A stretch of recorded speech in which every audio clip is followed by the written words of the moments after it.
யோவான் 7ஆம் அதிகாரம். இவைகளுக்கு பின்பு யூதர்கள் இயேசுவை கொலை செய்ய வகை தேடினபடியால் அவர் யூதேயாவிலே சஞ்சரிக்க மனதில்லாமல் கலிலேயாவிலே சஞ்சரித்து வந்தார். யூதருடைய கூடார பண்டிகை சமீபமாயிருந்தது. அப்பொழுது அவருடைய சகோதரர் அவரை நோக்கி, நீர் செய்கிற கிரியைகளை உம்முடைய சீஷர்களும் பார்க்கும்படி இவ்விடம் விட்டு யூதேயாவுக்கு போம். பிரபலமாயிருக்க விரும்புகிற எவனும் அந்தரங்கத்திலே ஒன்றையும் செய்ய மாட்டான். நீர் இப்படிப்பட்டவைகளை செய்தால் உலகத்துக்கு உம்மை வெளிப்படுத்தும் என்றார்கள். அவருடைய சகோதரரும் அவரை விசுவாசியாதபடியால் இப்படி சொன்னார்கள். இயேசு அவர்களை நோக்கி, என் வேலை இன்னும் வரவில்லை, உங்கள் வேலையோ எப்பொழுதும் ஆயத்தமாயிருக்கிறது. உலகம் உங்களை பகைக்க மாட்டாது, அதன் கிரியைகள் பொல்லாதவைகளாய் இருக்கிறதென்று நான் சாட்சி கொடுக்கிறபடியினாலே அது என்னை பகைக்கிறது. நீங்கள் இந்த பண்டிகைக்கு போங்கள். என் வேலை இன்னும் வராதபடியால் நான் இந்த பண்டிகைக்கு இப்பொழுது போகிறதில்லை என்றார். இவைகளை அவர்களுடனே சொல்லி பின்னும் கலிலேயாவிலே தங்கினார். அவருடைய சகோதரர் போன பின்பு அவர் வெளியரங்கமாய் போகாமல் அந்தரங்கமாய் பண்டிகைக்கு போனார். பண்டிகையிலே யூதர்கள் அவரை தேடி, அவர் எங்கே இருக்கிறார் என்றார்கள். ஜனங்களுக்குள்ளே அவரை குறித்து முறுமுறுப்புண்டாயிற்று. சிலர் அவர் நல்லவர் என்றார்கள், வேறு சிலர் அப்படியல்ல, அவன் ஜனங்களை வஞ்சிக்கிறவன் என்று சொல்லிக் கொண்டார்கள். ஆனாலும் யூதருக்கு பயந்திருந்ததினாலே ஒருவனும் அவரை குறித்து தாராளமாய் பேசவில்லை. பாதி பண்டிகையான போது இயேசு தேவாலயத்துக்கு போய் உபதேசம் பண்ணினார். அப்பொழுது யூதர்கள், இவர் கல்லாதவராயிருந்தும் வேத எழுத்துக்களை எப்படி அறிந்திருக்கிறார் என்று ஆச்சரியப்பட்டார்கள். இயேசு அவர்களுக்கு பிரதியுத்தரமாக, என் உபதேசம் என்னுடையதாயிராமல் என்னை அனுப்பினவருடையதாயிருக்கிறது. அவருடைய சித்தத்தின்படி செய்ய மனதுள்ளவன் எவனோ அவன் இந்த உபதேசம் தேவனால் உண்டாயிருக்கிறதோ நான் சுயமாய் பேசுகிறனோ என்று அறிந்து கொள்ளுவான். சுயமாய் பேசுகிறவன் தன் சுய மகிமையை தேடுகிறான். தன்னை அனுப்பினவரின் மகிமையை தேடுகிறவனோ உண்மையுள்ளவனாயிருக்கிறான். அவனிடத்தில் அநீதி இல்லை. மோசேயின் நியாயப்பிரமாணத்தை உங்களுக்கு கொடுக்கவில்லையா? அப்படி இருந்தும் உங்களில் ஒருவனும் அந்த நியாயப்பிரமாணத்தின்படி நடக்கிறதில்லை. நீங்கள் ஏன் என்னை கொலை செய்ய தேடுகிறீர்கள் என்றார். ஜனங்கள் அவருக்கு பிரதியுத்தரமாக, நீ பிசாசு பிடித்தவன், உன்னை கொலை செய்ய தேடுகிறவன் யார் என்றார்கள். இயேசு அவர்களை நோக்கி, ஒரே கிரியையை செய்தேன், அதை குறித்து எல்லாரும் ஆச்சரியப்படுகிறீர்கள். விருத்த சேதனம் மோசையினால் உண்டாகாமல் பிதாக்களால் உண்டாயிற்று. பின்பு மோசே அதை உங்களுக்கு நியமித்தான். நீங்கள் ஓய்வு நாளிலும் மனுஷனை விருத்த சேதனம் பண்ணுகிறீர்கள். மோசையின் நியாயப்பிரமாணம் மீறப்படாதபடிக்கு ஓய்வு நாளில் மனுஷன் விருத்த சேதனம் பெறலாம் என்றால், நான் ஓய்வு நாளில் ஒரு மனுஷனை முழுவதும் சுகமாக்கினதினாலே என் மேல் எரிச்சலா இருக்கலாமா? தோற்றத்தின்படி தீர்ப்பு செய்யாமல் நீதியின்படி தீர்ப்பு செய்யுங்கள் என்றார். அப்பொழுது எருசலேம் நகரத்தாரில் சிலர், இவனை அல்லவா கொலை செய்ய தேடுகிறார்கள்? இதோ இவன் தாராளமாய் பேசுகிறானே, ஒருவரும் இவனுக்கு ஒன்றும் சொல்லுகிறதில்லையே. மெய்யா இவன் கிறிஸ்துதான் என்று அதிகாரிகள் நிச்சயமாக அறிந்திருக்கிறார்களோ? இவன் இன்ன இடத்திலிருந்து வந்தவன் என்று நாம் அறிந்திருக்கிறோம். கிறிஸ்து வரும்போதோ அவர் இன்ன இடத்திலிருந்து வருகிறவர் என்று ஒருவனும் அறிய மாட்டானே என்றார்கள். அப்பொழுது இயேசு தேவாலயத்தில் உபதேசிக்கையில் சத்தமிட்டு, நீங்கள் என்னை அறிவீர்கள், நான் எங்கே இருந்து வந்தேன் என்றும் அறிவீர்கள். நான் என் சுயமாய் வரவில்லை, என்னை அனுப்பினவர் சத்தியம் உள்ளவர், அவரை நீங்கள் அறியாதிருக்கிறீர்கள். நான் அவரால் வந்திருக்கிறபடினாலும் அவர் என்னை அனுப்பியிருக்கிறபடினாலும் நானே அவரை அறிந்திருக்கிறேன் என்றார். அப்பொழுது அவரை பிடிக்க வகை தேடினார்கள். ஆனாலும் அவருடைய வேலை இன்னும் வராதபடினால் ஒருவனும் அவர் மேல் கை போடவில்லை. ஜனங்களில் அநேகர் அவரை விசுவாசித்து, கிறிஸ்து வரும்போது இவர் செய்கிற அற்புதங்களை பார்க்கிலும் அதிகம் செய்வாரோ என்றார்கள். ஜனங்கள் அவரை குறித்து இப்படி முறுமுறுக்கிறதை பரிசேயர் கேட்டபொழுது அவரை பிடித்து கொண்டு வரும்படிக்கு பரிசேயரும் பிரதான ஆசாரியரும் சேவகரை அனுப்பினார்கள். அப்பொழுது இயேசு அவர்களை நோக்கி, இன்னும் கொஞ்ச காலம் நான் உங்களுடனே கூட இருந்து பின்பு என்னை அனுப்பினவரிடத்திற்கு போகிறேன். நீங்கள் என்னை தேடுவீர்கள், ஆனாலும் என்னை காண மாட்டீர்கள். நான் இருக்கும் இடத்திற்கு நீங்கள் வரவும் கூடாது என்றார். அப்பொழுது யூதர்கள், இவரை நாம் காணாதபடிக்கு எங்கே போவார்? கிரேக்கருக்குள்ளே சிதறி இருக்கிறவர்களிடத்திற்கு போய் கிரேக்கருக்கு உபதேசம் பண்ணுவாரோ? நீங்கள் என்னை தேடுவீர்கள், ஆனாலும் என்னை காண மாட்டீர்கள் என்றும், நான் இருக்கும் இடத்துக்கு நீங்கள் வரக்கூடாது என்றும் இவர் சொன்ன வார்த்தையின் கருத்து என்னவென்று தங்களுக்குள்ளே சொல்லிக் கொண்டார்கள். பண்டிகையின் கடைசி நாளாகிய பிரதான நாளிலே இயேசு நின்று சத்தமிட்டு, ஒருவன் தாகமாயிருந்தால் என்னிடத்தில் வந்து பானம் பண்ண கடவன். வேத வாக்கியம் சொல்லுகிறபடி என்னிடத்தில் விசுவாசமாய் இருக்கிறவன் எவனோ அவன் உள்ளத்திலிருந்து ஜீவ தண்ணீர் உள்ள நதிகள் ஓடும் என்றார். தம்மை விசுவாசிக்கிறவர்கள் அடைய போகிற ஆவியை குறித்து இப்படி சொன்னார். இயேசு இன்னும் மகிமைப்படாதிருந்தபடியினால் பரிசுத்த ஆவி இன்னும் அருளப்படவில்லை. ஜனங்களில் அநேகர் இந்த வசனத்தை கேட்டபொழுது மெய்யாகவே இவர் தீர்க்கதரிசியானவர் என்றார்கள்.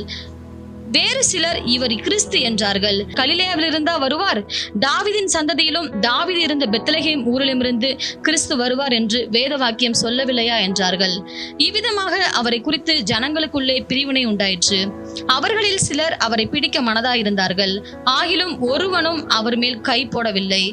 பின்பு அந்த சேவகர் பிரதான ஆசாரியரிடத்திற்கும் பரிசேயரிடத்திற்கும் திரும்பி வந்தார்கள்.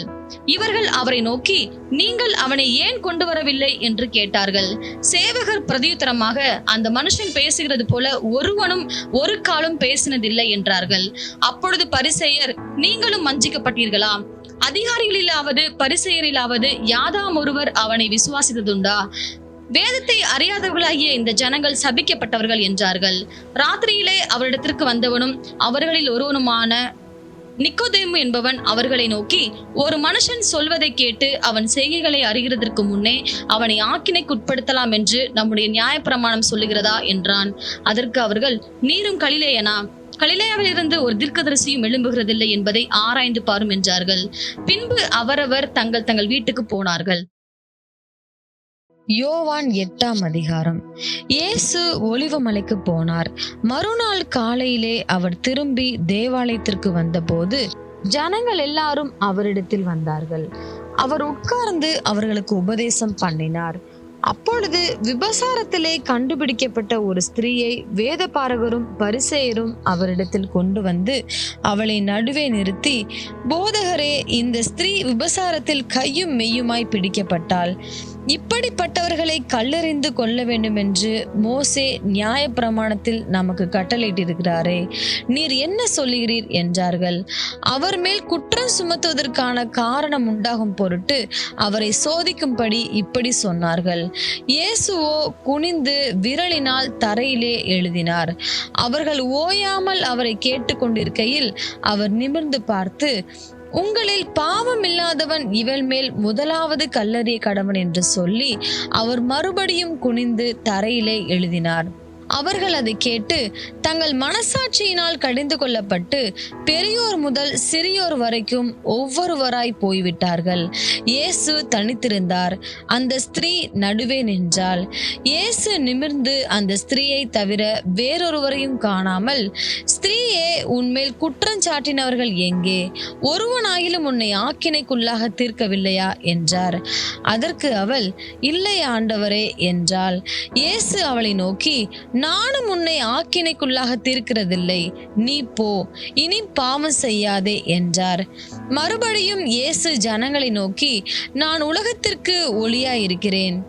என்னை பின்பற்றுகிறவன் இருளிலே நடவாமல் ஜீவ ஒளியை அடைந்திருப்பான் என்றார்.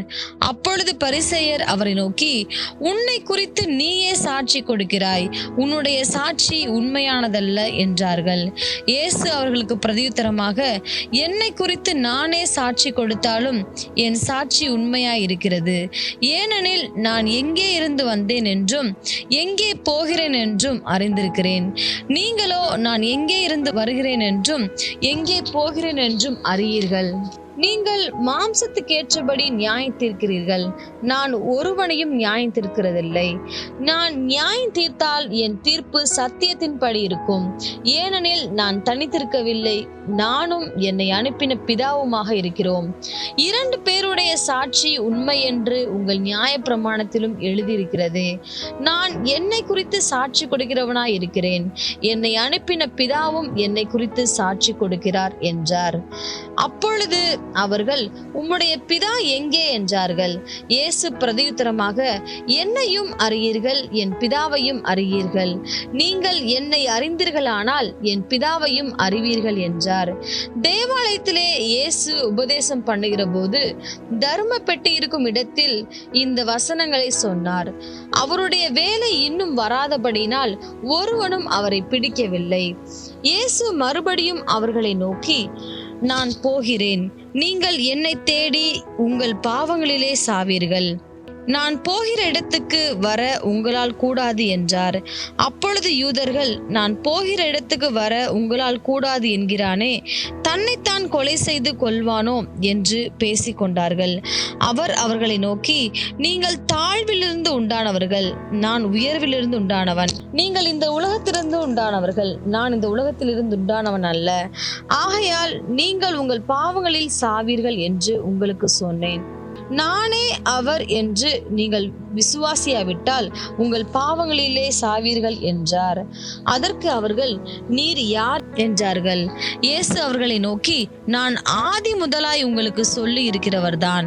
உங்களை குறித்து பேசவும் நியாயம் தீர்க்கவும் எனக்கு அநேக காரியங்கள் உண்டு. என்னை அனுப்பினவர் சத்தியமுள்ளவர். நான் அவரிடத்தில் கேட்டவைகளையே உலகத்துக்கு சொல்லுகிறேன் என்றார். பிதாவை குறித்து பேசினார் என்று அவர்கள் அறியாதிருந்தார்கள். ஆதலால் இயேசு அவர்களை நோக்கி, நீங்கள் மனுஷகுமாரனை உயர்த்தின பின்பு நானே அவர் என்றும், நான் என் சுயமாய் ஒன்றும் செய்யாமல் என் பிதா எனக்கு போதித்தபடியே இவைகளை சொன்னேன் என்றும் அறிவீர்கள். என்னை அனுப்பினவர் என்னுடனே கூட இருக்கிறார். பிதாவுக்கு பிரியமானவைகளை நான் எப்பொழுதும் செய்கிறபடியால் அவர் என்னை தனியே இருக்க விடவில்லை என்றார். இவைகளை அவர் சொல்லுகையில் அநேகர் அவரிடத்தில் விசுவாசம் வைத்தார்கள். இயேசு தம்மை விசுவாசித்த யூதர்களை நோக்கி, நீங்கள் என் உபதேசத்தில் நிலைத்திருந்தால் மெய்யாகவே என் சீஷராய் இருப்பீர்கள், சத்தியத்தையும் அறிவீர்கள், சத்தியம் உங்களை விடுதலையாக்கும் என்றார். அவர்கள் அவருக்கு பிரதியுத்தரமாக, நாங்கள் ஆபிரகாமின் சந்ததியாய் இருக்கிறோம். நாங்கள் ஒரு காலம் ஒருவனுக்கும் அடிமைகளாய் இருக்கவில்லை. விடுதலையாவீர்கள் என்று நீர் எப்படி சொல்லுகிறீர் என்றார்கள். இயேசு அவர்களுக்கு பிரதியுத்தரமாக, பாவம் செய்கிறவன் எவனும் பாவத்துக்கு அடிமையாய் இருக்கிறான் என்று மெய்யாகவே மெய்யாகவே உங்களுக்கு சொல்லுகிறேன். அடிமையானவன் என்றைக்கும் வீட்டிலே நிலைத்திரான், குமாரன் என்றைக்கும் நிலைத்திருக்கிறார். ஆகையால் குமாரன் உங்களை விடுதலையாக்கினால் மெய்யாகவே விடுதலையாவீர்கள். நீங்கள் ஆபிரகாமின் சந்ததியார் என்று அறிவேன். ஆனாலும் உங்களுக்குள்ளே என் உபதேசம் இடம்பெறாதபடியால் என்னை கொலை செய்ய தேடுகிறீர்கள். நான் என் பிதாவினிடத்தில் கண்டதை சொல்லுகிறேன், நீங்களும் உங்கள் பிதாவினிடத்தில் கண்டதை செய்கிறீர்கள் என்றார். அதற்கு அவர்கள், ஆபிரகாமே எங்கள் பிதா என்றார்கள். இயேசு அவர்களை நோக்கி, நீங்கள் ஆபிரகாமின் பிள்ளைகளாய் இருந்தால் ஆபிரகாமின் கிரியைகளை செய்வீர்களே. தேவனிடத்தில் கேட்டிருக்கிற சத்தியத்தை உங்களுக்கு சொன்ன மனுஷனாகிய என்னை கொல்ல தேடுகிறீர்கள்.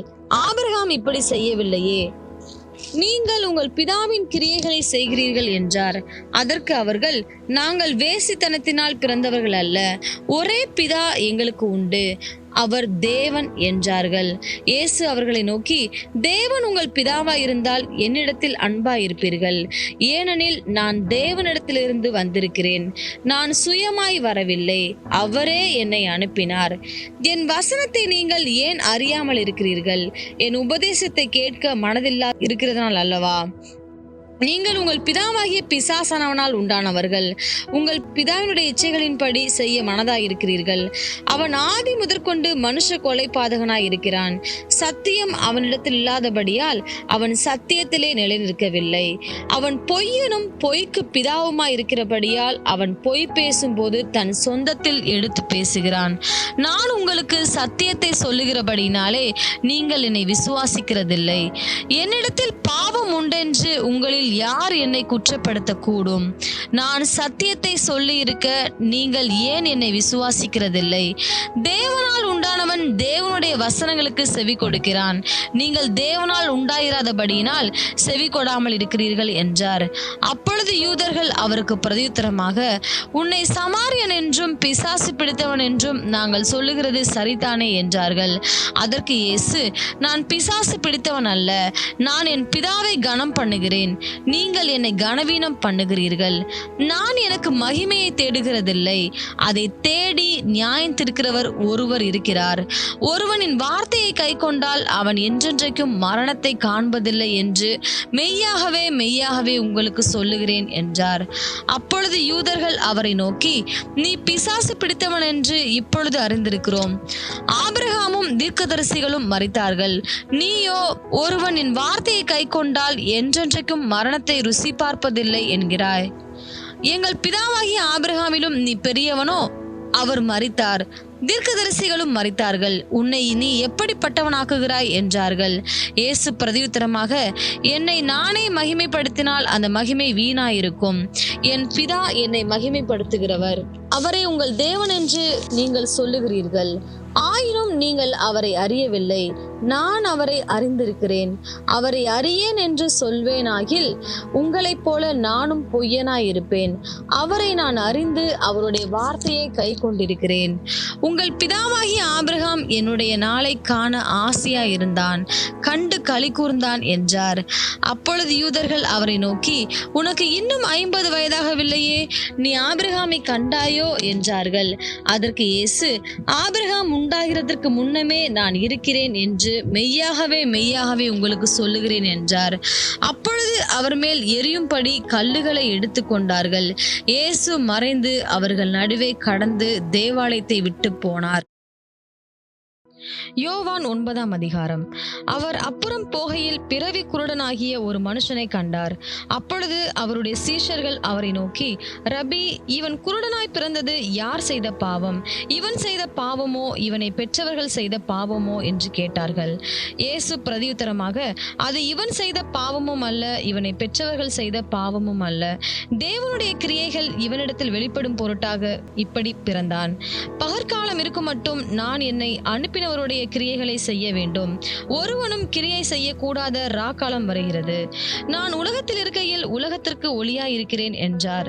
இவைகளை சொல்லி அவர் தரையிலே துப்பி உமிழ் நீரினால் சேர் உண்டாக்கி அந்த சேற்றை குருடனுடைய கண்களின் மேல் பூசி, நீ போய் சீலோவான் குளத்திலே கழுவு என்றார். சீலோவாம் என்பதற்கு அனுப்பப்பட்டவன் என்று அர்த்தமாம். அப்படியே அவன் போய் கழுவி பார்வையடைந்தவனாய் திரும்பி வந்தான். அப்பொழுது அயலகத்தாரும் அவன் குருடனாய் இருக்கையில் அவனை கண்டிருந்தவர்களும், இவன் உட்கார்ந்து பிச்சை கேட்டு கொண்டிருந்தவன் அல்லவா என்றார்கள். சிலர் அவன்தான் என்றார்கள். வேறு சிலர் அவனுடைய சாயலாய் இருக்கிறான் என்றார்கள். அவனோ நான் தான் அவன் என்றான். அப்பொழுது அவர்கள் அவனை நோக்கி, உன் கண்கள் எப்படி திறக்கப்பட்டது என்றார்கள். அவன் பிரதியுத்தரமாக, இயேசு எண்ணப்பட்ட ஒருவர் சேருண்டாக்கி என் கண்களின் மேல் பூசி, நீ போய் சீலோவாம் குளத்திலே கழுவு என்றார். அப்படியே நான் போய் கழுவி பார்வை அடைந்தேன் என்றான். அப்பொழுது அவர்கள், அவர் எங்கே என்றார்கள். அவன், எனக்கு தெரியாது என்றான். குருடனாயிருந்த அவனை பரிசேயரிடத்திற்கு கொண்டு போனார்கள். இயேசு சேருண்டாக்கி அவன் கண்களை திறந்த நாள் ஓய்வு நாளாயிருந்தது. ஆகையால் பரிசேயரும் அவனை நோக்கி, நீ எப்படி பார்வையடைந்தாய் என்று மறுபடியும் கேட்டார்கள். அதற்கு அவன், அவர் என் கண்களின் மேல் சேற்றை பூசினார், நான் கழுவினேன், காண்கிறேன் என்றான். அப்பொழுது பரிசேயரில் சிலர், அந்த மனுஷன் ஓய்வு நாளை கை கொள்ளாததினால் அவன் தேவனிடத்திலிருந்து வந்தவன் அல்ல என்றார்கள். வேறு சிலர், பாவியா இருக்கிற மனுஷன் இப்படிப்பட்ட அற்புதங்களை எப்படி செய்வான் என்றார்கள். இவ்விதமாய் அவர்களுக்குள்ளே பிரிவினை உண்டாயிற்று. மறுபடியும் அவர்கள் குருடனை நோக்கி, உன் கண்களை திறந்தானே, அவனை குறித்து நீ என்ன சொல்லுகிறாய் என்றார்கள். அதற்கு அவன், அவர் தீர்க்கதரிசி என்றான். அவன் குருடனாயிருந்து பார்வையடைந்ததை யூதர்கள் நம்பாமல் பார்வையடைந்தவனுடைய தாய் தகப்பன்மாரை அழைப்பித்து அவர்களை நோக்கி, உங்கள் குமாரன் குருடனாய் பிறந்தான் என்று சொல்லுகிறீர்களே, அவன் இவன்தானா? இவனானால் இப்பொழுது இவன் எப்படி பார்வையடைந்தான் என்று கேட்டார்கள். தாய் தகப்பன்மார் பிரதியுத்தரமாக, இவன் எங்கள் குமாரன் தான் என்றும் குருடனாய் பிறந்தான் என்றும் எங்களுக்கு தெரியும். இப்பொழுது இவன் பார்வையடைந்த வகை எங்களுக்கு தெரியாது. இவன் கண்களை திறந்தவன் இன்னான் என்பதும் எங்களுக்கு தெரியாது. இவன் வயதுள்ளவனாயிருக்கிறான், இவனை கேளுங்கள், இவனே சொல்லுவான் என்றார்கள். அவனுடைய தாய் தகப்பன்மார் யூதர்களுக்கு பயந்ததினால் இப்படி சொன்னார்கள். ஏனெனில் இயேசுவை கிறிஸ்து என்று எவனாவது அறிக்கை பண்ணினால் அவனை ஜெப ஆலயத்துக்கு புறம்பாக்க வேண்டும் என்று யூதர்கள் அதற்கு முன்னமே கட்டுப்பாடு செய்திருந்தார்கள். அதிநிமித்தம் இவன் வயதுள்ளவனாய் இருக்கிறான், இவனையே கேளுங்கள் என்று அவன் தாய் தகப்பன்மார் சொன்னார்கள். ஆதலால் அவர்கள் குருடனாயிருந்த மனுஷனை 2ஆம் தரம் அழைத்து, நீ தேவனை மகிமைப்படுத்து, இந்த மனுஷன் பாவி என்று நாங்கள் அறிந்திருக்கிறோம் என்றார்கள். அவன் பிரதியுத்தரமாக, அவர் பாவி என்று எனக்கு தெரியாது. நான் குருடனாய் இருந்தேன், இப்பொழுது காண்கிறேன், இது ஒன்றுதான் எனக்கு தெரியும் என்றான். அவர்கள் மறுபடியும் அவனை நோக்கி, உனக்கு என்ன செய்தான்? உன் கண்களை எப்படி திறந்தான் என்றார்கள். அவன் பிரதியுத்தரமாக, முன்னமே உங்களுக்கு சொன்னேன், நீங்கள் கேளாமற் போனீர்கள். மறுபடியும் கேட்க வேண்டியதென்ன? அவருக்கு சீஷராக உங்களுக்கும் மனதுண்டோ என்றான். அப்பொழுது அவர்கள் அவனை வைது, நீ அவனுடைய சீஷன், மனுஷன், நாங்கள் மோசேயினுடைய சீஷர். மோசேயுடனே தேவன் பேசினார் என்று அறிவோம். இவன் எங்கே இருந்து வந்தவன் என்று அறியோம் என்றார்கள்.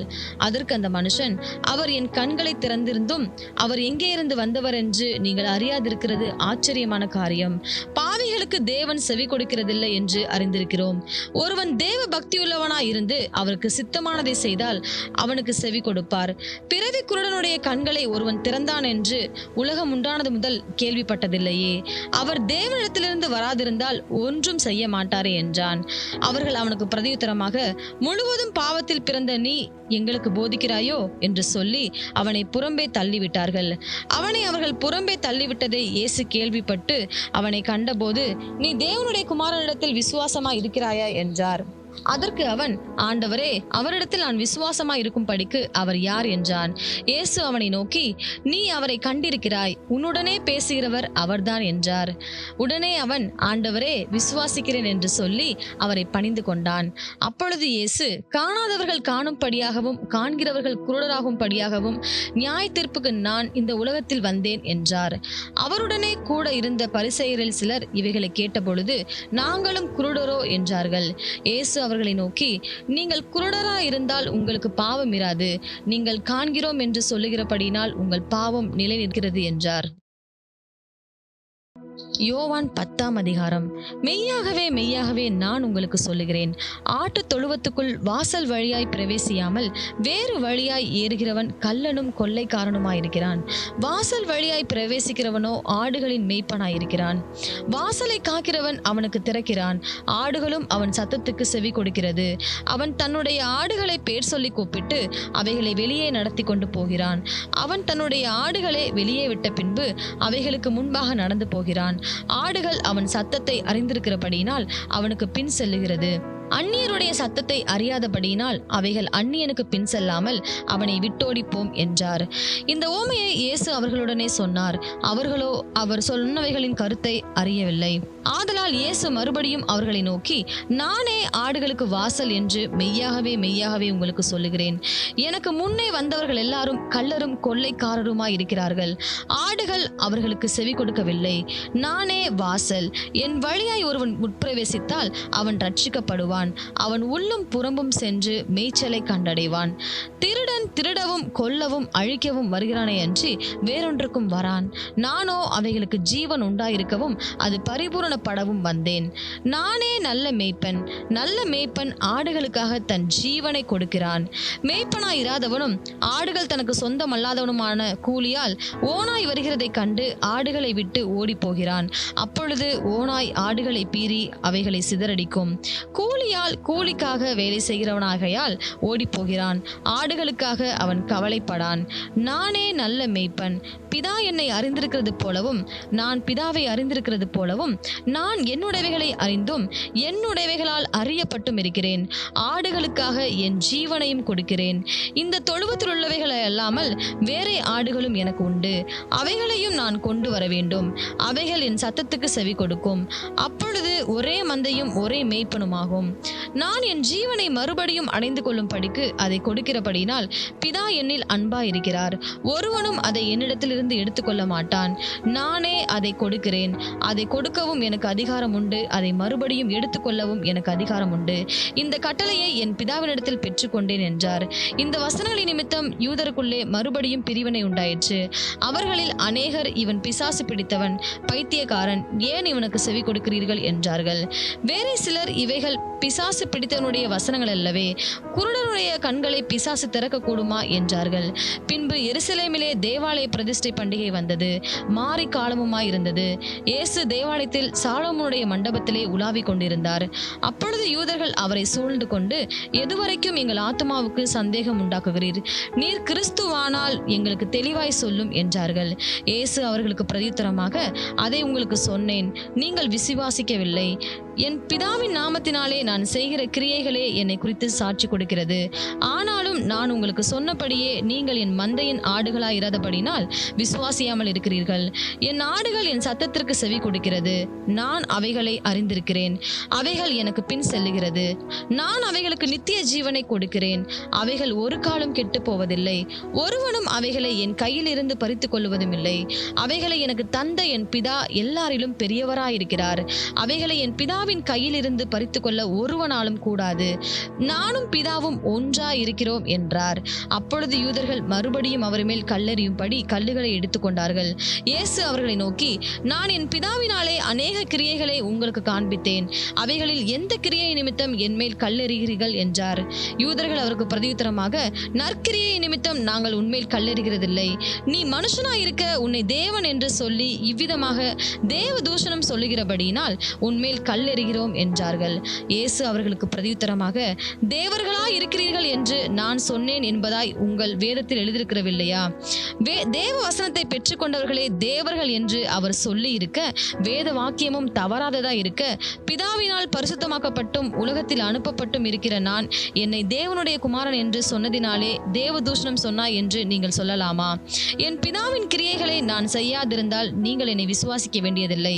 செய்தேனே ஆனால் நீங்கள் என்னை விசுவாசியாதிருந்தாலும் பிதா என்னிலும் நான் அவரிலும் இருக்கிறதை நீங்கள் அறிந்து விசுவாசிக்கும்படி அந்த கிரியைகளை விசுவாசியுங்கள் என்றார்.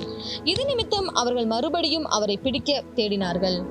அவரோ அவர்கள் கைக்கு தப்பி யோர்தானுக்கு அக்கறையிலே முன்னே யோவான் ஞானஸ்நானம் கொடுத்து கொண்டிருந்த இடத்துக்கு திரும்பி போய் அங்கே தங்கினார். அநேகர் அவரிடத்தில் வந்து, யோவான் ஒரு அற்புதத்தையும் செய்யவில்லை, ஆகிலும் இவரை குறித்து யோவான் சொன்னதெல்லாம் மெய்யா இருக்கிறது என்றார்கள். அவ்விடத்திலே அநேகர் அவரிடத்தில் விசுவாசம் உள்ளவர்களானார்கள்.